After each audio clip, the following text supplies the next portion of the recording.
दोस्तों, क्या आप अपने मन को शांत कैसे करें यह जानना चाहते हैं? तो आज के इस कहानी से आपको पता चल जाएगा कि अपने मन को शांत कैसे करें।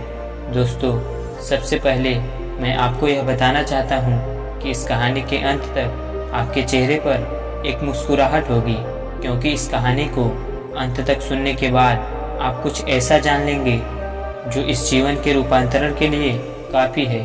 तो चलिए कहानी शुरू करते हैं। दोस्तों, एक बार एक लड़का एक महात्मा के पास आता है और उनसे कहता है कि महात्मा जी, मेरे जीवन में बहुत अशांति है और कृपा करके मेरा मार्गदर्शन करें, जिससे कि मैं इस अशांति से छुटकारा पा सकूं।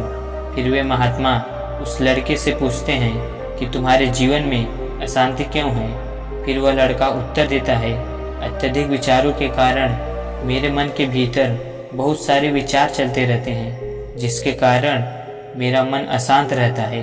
फिर वे महात्मा जी मुस्कुराते हैं और उस लड़के से कहते हैं कि ऊपर उस आकाश में देखो, क्या तुम्हें सूर्य दिख रहा है?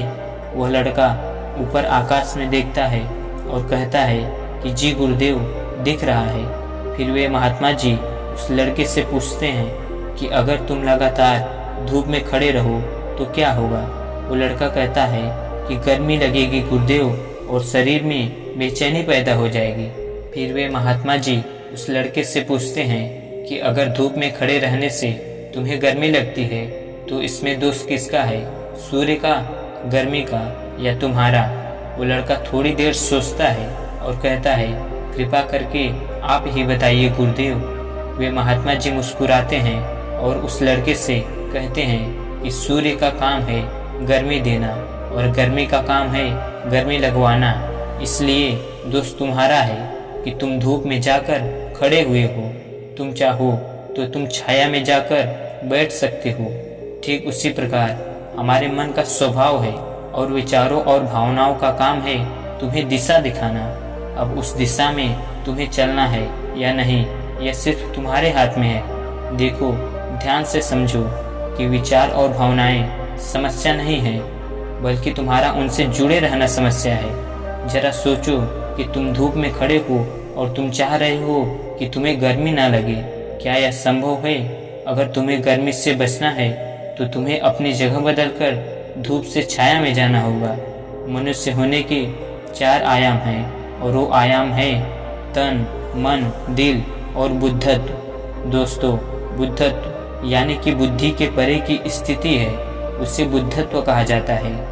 दूसरे और तीसरे आयामों में हमेशा उथल पुथल रहती है, यानी मन में विचार चलते रहते हैं और दिल में भावनाएं होती हैं, और ये दोनों ही आयाम बहुत ही शक्तिशाली हैं। विचार क्षणिक होते हैं और भावनाएं देर तक टिकती हैं। इसे तुम ऐसे समझो जैसे कि कल तुम जिसे खोने से डरते थे आज वो तुम्हारे पास नहीं है और आज तुम्हें उसकी कमी महसूस नहीं होती है। कुछ समय तक हुई थी लेकिन अब नहीं हो रही है, क्योंकि भावनाओं को अलग होने में थोड़ा समय लगता है। विचार तुरंत बदल जाते हैं, जैसे अभी तुम कुछ और सोच रहे थे और थोड़ी देर बाद कुछ और सोचने लग जाओगे। इन भावनाओं के कारण ही तुम्हें किसी से प्रेम हो जाता है और फिर वही प्रेम नफरत में बदल जाता है, मित्र ही शत्रु बन जाता है। उसके बाद वह लड़का उस महात्मा जी से कहता है कि फिर उपाय क्या है, अपने मन को शांत कैसे करें? फिर महात्मा जी उस लड़के से कहते हैं कि उपाय यह है तन के आयाम पर काम करना, और यह सबसे आसान तरीका है। शरीर के स्तर पर हमारी कामेंद्रियां हैं और ज्ञानेंद्रियां हैं। हमारी कामेंद्रियां कर्म से जुड़ी हुई हैं और हमारी ज्ञानेंद्रियां ज्ञान से जुड़ी हुई हैं। इनके प्रति हम अपनी संवेदनशीलता को बढ़ा सकते हैं, और इसका मतलब यह है कि हम जो भी कार्य करें उसे आनंद के साथ कर सकते हैं। जैसे अगर आप पानी पी रहे हो तो पूरी तरह से पानी ही पियो, यानी पानी पीने में अपना 100% दो। ऐसा करने से तुम मन और दिल के आयाम से हटकर शरीर के आयाम पर आ जाओगे, और यह बिल्कुल ऐसा है जैसे कि तुम धूप से हटकर छांव में आ गए। मन और हृदय के आयाम पर अपना काम चल रहा है, लेकिन तुम्हारी जागरूकता तन पर आ गई है। जैसे कि सुबह उठो तो सूरज की किरणों को महसूस करो और हवा को महसूस करो। आंखें बंद करके पक्षियों की आवाजें सुनो। लगातार तन के आयाम पर काम करने से तुम एक दिन हैरान हो जाओगे कि तुम पक्षियों की आवाजें तो कानों में सुन रहे हो, लेकिन तुम्हारा चित्त शांत हो रहा है। तुमने अपने चित्त पर कोई कार्य नहीं किया, लेकिन फिर भी वह शांत हो रहा है। इसीलिए पहला उपाय यह है कि कार्य को तन के आयाम पर जागरूकता के साथ करना, और दूसरा उपाय है अपने भीतर के नाद यानी सुर को सुनो। फिर वह लड़का महात्मा जी से पूछता है कि गुरुदेव, अपने भीतर के सुर को कैसे सुने? फिर वे महात्मा जी उससे कहते हैं, किसी शांत जगह पर जाओ जहाँ पर कोई शोर न हो, और अपनी आंखें बंद करो। अपने भीतर के सुर को सुनने का प्रयास करो।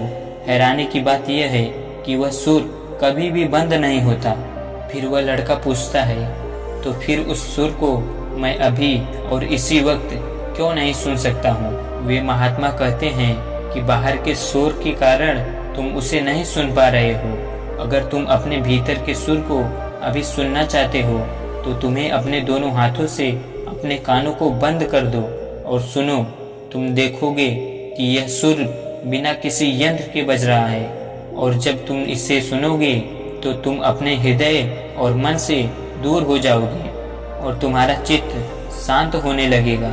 एक बात हमेशा याद रखना कि मन सबसे ज्यादा सक्रिय तभी होता है जब इसे तुम्हारे द्वारा ऊर्जा मिलती है।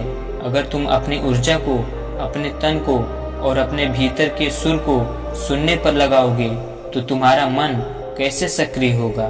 पर समस्या क्या है पता है तुम्हें? हम अपने विचारों से और अपनी भावनाओं से लड़ते रहते हैं और इसी में ही अपनी ऊर्जा को खत्म कर देते हैं। फिर हमें हर बार की तरह हमें अशांति घेर लेती है।